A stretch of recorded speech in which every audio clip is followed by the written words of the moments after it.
ಪೊಲೀಸ್ನವರು ಅಧಿಕಾರಿಗಳಿಗೆ ಎಚ್ಚರಿಕೆ ಮಾತು, ಕಿವಿ ಮಾತಲ್ಲ, ಎಚ್ಚರಿಕೆ ಮಾತನ್ನು ನೀಡ್ತಿದ್ದೀನಿ. ಜನವಿರೋಧಿ ನೀವು ನಡ್ಕೊಂಡ್ರೆ ನಿಮ್ಮ ಮೇಲೆ ಕೇಸ್ ಹಾಕ್ಸ್ತಕ್ಕಂಥ ಕೆಲಸನ ನಾವು ಮಾಡ್ತೀವಿ, ಹುಷಾರಾಗಿರಿ.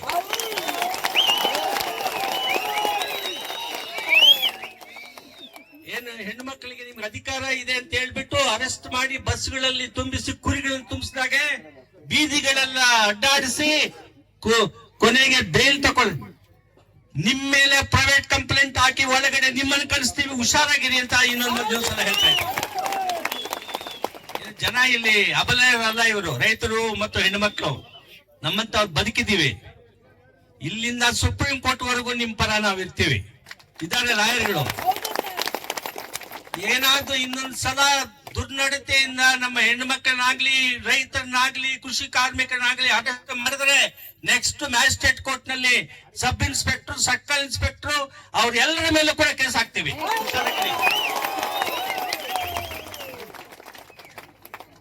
ನೀವು ನಮ್ಮ ಸೇವಕರು, ನಾವು ಯಜಮಾನರು, ಹುಷಾರಾಗಿರ್ಬೇಕು.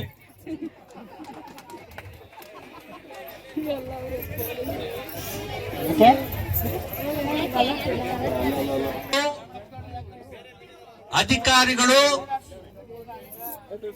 ಅವರಿಗೆ 60 ವರ್ಷವರೆಗೂ ಸರ್ವೀಸು ಇರ್ತದೆ. ಒಬ್ಬ ಶಾಸಕನ ಅವಧಿ 5 ವರ್ಷ. 5 ವರ್ಷ ಅವರು ಬದಲಾವಣೆ ಆದ ಮೇಲೆ ಇನ್ನೊಬ್ಬ ಶಾಸಕ ಬರ್ತಾರೆ. ನೀವು 60 ವರ್ಷವರೆಗೂ ಕೂಡ ಸರ್ವಿಸ್ ಮಾಡಬೇಕಾಗಿದೆ. ನೀವು ಏನಾದರೂ ಶಾಸಕರ ಮಾತು ಅಥವಾ ಮಂತ್ರಿಗಳ ಮಾತನ್ನು ಕೇಳಿ ಜನವಿರೋಧಿ ನೀತಿಯನ್ನು ಅಳವಡಿಸಿದರೆ ನಿಮಗೆ ಗ್ರಾಚಾರ ಇದೆ, ನಿಮ್ಮ ಕೆಲಸವನ್ನು ಕಳ್ಕೊಳ್ತೀರಿ ಅಂತಕ್ಕಂಥ ವಿಚಾರವನ್ನು ಹೇಳ್ತಿದ್ದೀವಿ. ಲೋಕಾಯುಕ್ತ ಇದೆ, ನೀವು ನಿಮ್ಮ ಕೆಲಸವನ್ನ ಕಾನೂನಿನ ಪ್ರಕಾರ ನಿರ್ವಹಿಸಬೇಕಾಗಿದೆ. ಅಧಿಕಾರ ದುರುಪಯೋಗ ಮಾಡಿದ್ರೆ ನಿಮ್ಮ ಮೇಲೆ ಲೋಕಾಯುಕ್ತಗೆ ಕಂಪ್ಲೇಂಟ್ ಕೊಟ್ಟು ಲೋಕಾಯುಕ್ತ ನಿಮ್ಮ ಮೇಲೆ ಕ್ರಮ ಜರುಗಿಸಿ ಅಂತ ಹೇಳ್ತೀವಿ. ಹುಷಾರಾಗಿರ್ಬೇಕು ನೀವು. ನಮಗೆ ಬರಹ ಬರೆಯುವುದು ಬರ್ತದೆ. ನೀವು ಅಧಿಕಾರ ದುರುಪಯೋಗ ಮಾಡಿ ಜನರ ಮೇಲೆ ಕೇಸ್ ಹಾಕಿದ್ರೆ ಅರ್ಜಿ ಬರೆಯಕ್ಕೆ ಜನ ನಮ್ಮ ಹತ್ರ ಇದ್ದಾರೆ, ನಿಮ್ ಮೇಲೆ ಕೇಸ್ ಹಾಕ್ತೀವಿ.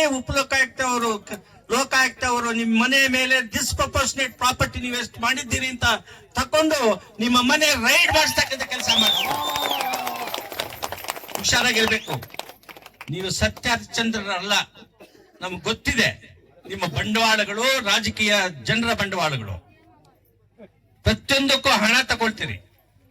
ಕಂಪ್ಲೇಂಟ್ ಕೊಟ್ರೆ ಹಣ, ಅಪರಾಧಿ ಹತ್ರ ಹಣ, ಇದೆಲ್ಲ ಗೊತ್ತಿರೋದು ನಮ್ಗೆ. ನಿಮಗೆ ನೀವು ಬಂದಾಗ ಹೇಗಿದ್ರಿ, ಆಮೇಲೆ ಎಷ್ಟು ಮನೆಗಳು ಮಾಡಿದ್ದೀರಿ, ಎಷ್ಟು ಬಂಗಾರ ನಿಮ್ಮ ಹೆಂಗಸರ ಮೇಲೆ, ವಜ್ರ ವೈಡೂರಿಗಳು ಎಲ್ಲಿಂದ ಬಂದಿದೆ? ಕಷ್ಟಪಟ್ಟು ನಿಮ್ಮ ಸಂಬಳದಲ್ಲಿ ಇವೆಲ್ಲ ಮಾಡಕ್ ಆಗ್ತದ? ಹುಷಾರಾಗಿರಿ.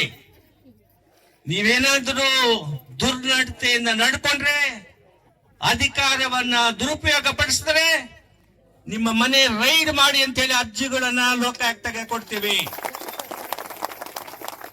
ಅಧಿಕಾರನ ದುರುಪಯೋಗ ಮಾಡಬೇಡಿ. ನೀವು ನಮ್ಮ ಸಹೋದರ ಸಹೋದರಿಯರು. ನಿಮಗೋಸ್ಕರ ಹೋರಾಟ ಈ ಜನರು, ಮುಗ್ಧ ಜನರು ಮಾಡ್ತಾ ಇದ್ದಾರೆ. ನಿಮ್ಮ ಕೆಲಸನ ನೀವು ಮಾಡಿ. ನಮ್ಮ ಹಕ್ಕುಗಳನ್ನ ನಾವು ಪಡೆದು ಹೋರಾಟ ಮಾಡಿ ಜಯಗಳಿಸ್ತೀವಿ. ಒಂದು ಚರಿತ್ರೆ, ಪ್ರಪಂಚದ ಚರಿತ್ರೆಯನ್ನು ಅರಿವು ಮಾಡಿಕೊಳ್ಳಿ. ಈ ಪ್ರಪಂಚದಲ್ಲಿ ಯಾವ ರೀತಿ ಪಾಳೆಗಾರಿಕೆಯ ಒಂದು ವ್ಯವಸ್ಥೆ ಇತ್ತು, ಬಂಡವಾಳಶಾಹಿಯ ವ್ಯವಸ್ಥೆ ಇದೆ. ಅಮೆರಿಕ ದೇಶ ಸಾಮ್ರಾಜ್ಯಶಾಹಿ ವ್ಯವಸ್ಥೆ ಇದೆ. ನಮ್ಮನ್ನ ಆಳಿದ್ದು ಬ್ರಿಟಿಷರು, ಅದರ ಹಿಂದೆ ಮೊಘಲರು. ನಾವು ಹೋರಾಟದ ಮುಖೇನ ಸಂಸದೀಯ ಪ್ರಜಾಪ್ರಭುತ್ವವನ್ನು ಪಡೆದಿದ್ದೀವಿ. ಪಾಳೆಗಾರಿಕೆಯ ವ್ಯವಸ್ಥೆ ಇವತ್ತಿಲ್ಲ. ಇವತ್ತು ಪ್ರಜಾಪ್ರಭುತ್ವದ ವ್ಯವಸ್ಥೆ, ಸಂಸದೀಯ ಪ್ರಜಾಪ್ರಭುತ್ವ ವ್ಯವಸ್ಥೆ. ಎಲ್ಲಾ ಪ್ರಜೆಗಳು ಸಮಾನರು ಅಂತ ಸಂವಿಧಾನದಲ್ಲಿ ಅಂಬೇಡ್ಕರ್ ಅವರು 14ನೇ ಅನುಚ್ಛೇದದಲ್ಲಿ ಕೊಟ್ಟಿದ್ದಾರೆ. ನೀನು ಸಬ್ ಇನ್ಸ್ಪೆಕ್ಟರ್ ಆಗಿರ್ಬೋದು, ಡೆಪ್ಯೂಟಿ ಕಮಿಷನರ್ ಆಗಿರ್ಬೋದು, ಚೀಫ್ ಸೆಕ್ರೆಟರಿ ಆಗಿರ್ಬೋದು, ಚೀಫ್ ಮಿನಿಸ್ಟರ್ ಆಗಿರ್ಬೋದು, ಜಡ್ಜ್ ಆಗಿರ್ಬೋದು, IAS ಆಫೀಸರ್ ಆಗಿರ್ಬೋದು, ಪ್ರೆಸಿಡೆಂಟ್ ಆಫ್ ಇಂಡಿಯಾ ಆಗಿರ್ಬೋದು, ಗವರ್ನರ್ ಆಗಿರ್ಬೋದು, ಸುಪ್ರೀಂ ಕೋರ್ಟ್ ನ್ಯಾಯಮೂರ್ತಿ, ಚೀಫ್ ಜಸ್ಟಿಸ್ ಆಗಿರ್ಬೋದು, ಎಲ್ಲರೂ ಸರಿಸಮಾನರು ಸಂವಿಧಾನದಲ್ಲಿ ಅಂತಕ್ಕಂಥದ್ದನ್ನ ಅರಿವು ಮಾಡ್ಕೋಬೇಕಾಗಿದೆ. ಅದನ್ನ ಮೀರಿ ದುರ್ನಡತೆಯಿಂದ ಅಧಿಕಾರ ದುರುಪಯೋಗ ಮಾಡಿದ್ರೆ ನೀವು ಕೂಡ ಪೊಲೀಸ್ ಸ್ಟೇಷನ್ ಅಲ್ಲಿ ಇರಬೇಕಾಗ್ತದೆ ಅಂತಕ್ಕಂಥದ್ದು ಸುಪ್ರೀಂ ಕೋರ್ಟ್ನವರು ಇತ್ತೀಚೆಗೆ ಹೇಳಿದ್ದಾರೆ. ಪೊಲೀಸ್ ಸ್ಟೇಷನ್ಸ್ ನಲ್ಲಿ ಈ ಕ್ಯಾಮೆರಾಗಳನ್ನ ಅಳವಡಿಸಬೇಕು ಅಂತ. ಬೀದಿಯಲ್ಲಿ ನೀವು ಏನು ಲಾಠಿ ಚಾರ್ಜ್ ನಮ್ಮ ಜನರ ಮೇಲೆ ಏನ್ ಮಾಡ್ತೀರಿ, ಹ್ಯೂಮನ್ ರೈಟ್ಸ್ ವೈಲೇಷನ್ ಅಲ್ಲಿ ಹ್ಯೂಮನ್ ರೈಟ್ಸ್ ಕಮಿಷನ್ಗೆ ಹೋಗ್ತೀವಿ. ಹುಷಾರಾಗಿರಿ. ನಿಮ್ ಕೆಲಸ ನೀವು ಮಾಡಿ, ಕಾನೂನು ಪ್ರಕಾರ ನಡ್ಕೊಳ್ಳಿ. ಸಹಸ್ರಾರು ಜನರಿಗೆ ಅನ್ಯಾಯ ಆಗ್ತಾ ಇದೆ ಅಂತೇಳಿ ಹೋರಾಟ ಮಾಡುವಾಗ ಅವನ್ನೆಲ್ಲ ಅರೆಸ್ಟ್ ಮಾಡ್ತಕ್ಕಂಥ ಅಧಿಕಾರ ಯಾವ ಕಾನೂನಲ್ಲಿ ನೀವು ಅರೆಸ್ಟ್ ಮಾಡೋದು?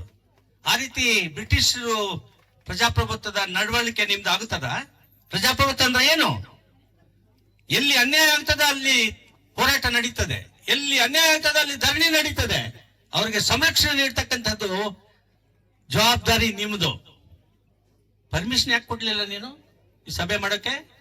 ಉಚಿತ ಹೋಗ್ಬೇಕಾ? ಯಾರು ದುಡ್ಡು ಕೊಡೋದು? ಲಂಚದ ದುಡ್ಡು ನಿಮ್ಮ ಹತ್ರ ಇದೆ, ನಮ್ಮ ಹತ್ರ ಕಷ್ಟದ ದುಡ್ಡು ಇದೆ ನಮ್ ಜನರ ಹತ್ರ. ಅರ್ಥ ಆಯ್ತಾ? ಏನ್ ಹೇಳಿದ್ರು ಜಡ್ಜು? ಏನ್ ಹೇಳಿದ್ರು ಜಡ್ಜ್ ನಿಮಗೆ? ಜಡ್ಜ್ ಅಲ್ಲಿ ಹಿಯರ್ ಮಾಡುವಾಗ ತಿರುಗಿ ನಾವು ಇವಾಗ ಪರ್ಮಿಷನ್ ಕೊಡ್ತೀವಿ ಅಂತ ಹೇಳ್ತೀಯಲ್ಲ, ಮೊದ್ಲು ಕೊಟ್ರೆ ನಿಂಗೇನೆ ಸರಿಯಾಗಿ ಮರ್ಯಾದೆ ಇರಲಿಲ್ವಾ? ಯಾರಿದು? ಪರ್ಮಿಷನ್ ಕೇಳಿದಾಗ ಅರ್ಜಿನ ವಿಲೇವಾರಿ ಮಾಡ್ತಕ್ಕಂಥ ಜವಾಬ್ದಾರಿ ನಿಂದು. ಬಂದೋಬಸ್ತ್ ಏನ್ ಬಂದೋಬಸ್ತು? ನಮ್ ಜನರೇ ನಮ್ಗೆ ಬಂದೋಬಸ್ತು. ನಿನ್ ಬಂದೋಬಸ್ತ್ ನಮ್ಗೇನ್ ಬೇಕಾಗಿದೆ? ನಿನ್ ಬಂದೋಬಸ್ತ್ ನಾವು ನಿನ್ಗೆ ರಕ್ಷಣೆ ಮಾಡ್ಬೇಕು. ನಿಮ್ ಬಂದೋಬಸ್ತ್ ನಮ್ಗೆ ಏನಕ್ಕೆ ಬೇಕಾಗಿದೆ? ಇಲ್ವಾ? ಜನರು ಶಾಂತಿಯುತವಾಗಿ ಕೂತ್ಕೊಂಡಿಲ್ವಾ? 4 ಗಂಟೆಯಿಂದ ಕೂತ್ಕೊಂಡಿದ್ದಾರೆ. ಎಲ್ಲಿ ಏನಾಯ್ತು? ನೀನ್ ಬಂದೋಬಸ್ತ್ ಬೇಕಾಗಿಲ್ಲ. ಎಲ್ಲಿ ಅಹಿತಕರ ಘಟನೆಗಳಾಗ್ತಾ ಇವೆಯೋ ಅದನ್ನ ತಡೆ ಹಿಡೀರಿ. ಎಲ್ಲಿ ಈ ಸಾರಾಯಿ ಲಿಕ್ಕರ್ ಮಾಡ್ತಾ ಇದ್ದ ಅದನ್ನ ಸರಿ ಮಾಡ್ರಿ. ನಾಚಿಕೆ ಆಗಲ್ವಾ ನಿಮಗೆ? ಏನೋ ಹೋರಾಟ ಮಾಡ್ತೀವಿ, ವಿಷದ ನೀರನ್ನು ಕೊಡ್ತಾ ಇದ್ದಾರೆ. ಅನ್ನದಾತರು ನಾವು, ಈ ದೇಶದ ಜನರಿಗೆ ನಾವು ರಕ್ಷಣೆ ಮಾಡ್ತೀವಿ, ಅನ್ನ ಕೊಡ್ತೀವಿ. ಈ ವಿಷದ ನೀರನ್ನು ಕೊಟ್ಟು ನಮ್ಮನ್ನು ಸಾಯಿಸುವುದು ಬೇಡ ಅಂತ ಹೋರಾಟ ಮಾಡ್ತಿದ್ರೆ ಅದ್ರ ಮೇಲೆ ನಿಮ್ಮ ಗದ ಪ್ರಹಾರ ಮಾಡ್ತೀರಾ? ಅವರೆಲ್ಲರೂ ಕೈ ತಕೊಂಡ್ರೆ ನೀವೆಲ್ಲರೂ ಎಷ್ಟು ಜನ ಎಲ್ಲಿರ್ತೀರಿ? ನೀವು ಎಲ್ಲಿರ್ತೀರಿ? ನೀವು ಹುಷಾರಾಗಿರಿ. ಇವತ್ತಿನಿಂದ ನಿಮ್ಮ ಬದಲಾವಣೆ ಆಗ್ಬೇಕು. ಪ್ರಸಾದ್ ಅವರು ಹೇಳಿದ್ರು, ನಿಮ್ ಮಕ್ಕಳಿಗೋಸ್ಕರ ಕೂಡ ನಾವು ಹೋರಾಟ ಮಾಡ್ತಿದೀವಿ, ನಿಮಗೋಸ್ಕರ ಕೂಡ ನಾವು ಹೋರಾಟ ಮಾಡ್ತಿದೀವಿ. ಆದ್ರಿಂದ ಇನ್ನು ಮುಂದೆ ನಮ್ಮ ಹೋರಾಟಗಾರರ ಬಗ್ಗೆ ಏನಾದ್ರೂ ನೀವು ಸರಿಯಾದ ನೀತಿಯಲ್ಲಿ ನಡ್ಕೊಳ್ಳಿಲ್ಲ ಅಂದ್ರೆ ಸರಿ ಇರುವುದಿಲ್ಲ. ಕಿವಿ ಮಾತಲ್ಲ, ಎಚ್ಚರಿಕೆ ಮಾತನ್ನು ನಾನು ಹೇಳ್ತಾ ಇದ್ದೀನಿ. ಸರಿಯಾದ ರೀತಿಯಲ್ಲಿ ಶಾಸಕರ ಪ್ರೈವೇಟ್ ಪ್ರಾಪರ್ಟಿ ಅಲ್ಲ ಇದು. ಶಾಸಕರು ದುರ್ನಡತೆಯಿಂದ ನಡ್ಕೊಂಡ್ರೆ ಅವರ ವಿರೋಧ ಮಾಡೋದೇ ನಮ್ಮ ಕೆಲಸ, ಜನರ ಕೆಲಸ. ಅದು ಸಂವಿಧಾನದಲ್ಲಿ ಹಕ್ಕು. 19ನೇ ಅನುಚ್ಛೇದದಲ್ಲಿ ಕೊಡ್ತಾರೆ. ಪ್ರತಿಭಟನೆ ಹಕ್ಕು ಮೂಲಭೂತ ಹಕ್ಕು. ನೀನು ತಡೆಯಕ್ಕಾಗಲ್ಲ, ಪ್ರೆಸಿಡೆಂಟ್ ಆಫ್ ಇಂಡಿಯಾನು ತಡೆಯಕ್ಕಾಗಲ್ಲ, ಸುಪ್ರೀಂ ಕೋರ್ಟ್ ಕೂಡ ತಡೆಯಕ್ಕಾಗಲ್ಲ. ಹುಷಾರಾಗಿರಿ. ಇಲ್ಲಿಂದ ನಾಗಮಂಗಲ ತಾಲೂಕಾಗಲಿ, ಕರ್ನಾಟಕ ರಾಜ್ಯದಲ್ಲಿ ಎಲ್ಲೇ ಆಗ್ಲಿ, ರೈತರ ಬಗ್ಗೆ ತುಚ್ಛವಾಗಿ ಮಾತಾಡೋದಾಗ್ಲಿ, ಕೃಷಿ ಕಾರ್ಮಿಕರ ಬಗ್ಗೆ ಸಂವಿಧಾನದಲ್ಲಿ ಪದ ಹೊಂದಿದೆ, ಫ್ರೆಟರ್ನಿಟಿ ಅಂತ, ಭಾತೃತ್ವ. ಪ್ರತಿಯೊಬ್ಬ ಟವಲ್ ಹಾಕೊಂಡಿದ್ದಾನೆ ನಮ್ಮ ಅಣ್ಣ ತಮ್ಮ, ಅವನಿಗೆ ಗೌರವ ಎಷ್ಟಿದೆಯೋ ಪ್ರೆಸಿಡೆಂಟ್ ಆಫ್ ಇಂಡಿಯಾಗೂ ಗೌರವ ಅಷ್ಟೇ ಇದೆ, ಪೊಲೀಸ್ ಅಧಿಕಾರಿಗೂ ಅಷ್ಟೇ ಗೌರವ ಇದೆ. ಸರಿಯಾಗಿ ಅರ್ಥ ಮಾಡ್ಕೋ. ಸರಿಯಾಗಿ ಅರ್ಥ ಮಾಡ್ಕೊಳ್ತಿದ್ರೆ ಅರ್ಥ ಮಾಡಿಸ್ತಕ್ಕಂಥ ಸಮಾರಂಭಗಳನ್ನ ಮಾಡಿ ನಿನಗೆ ಬುದ್ಧಿ ಕಲಿಸ್ತೀವಿ. ಹುಷಾರಾಗಿರ್ಬೇಕು.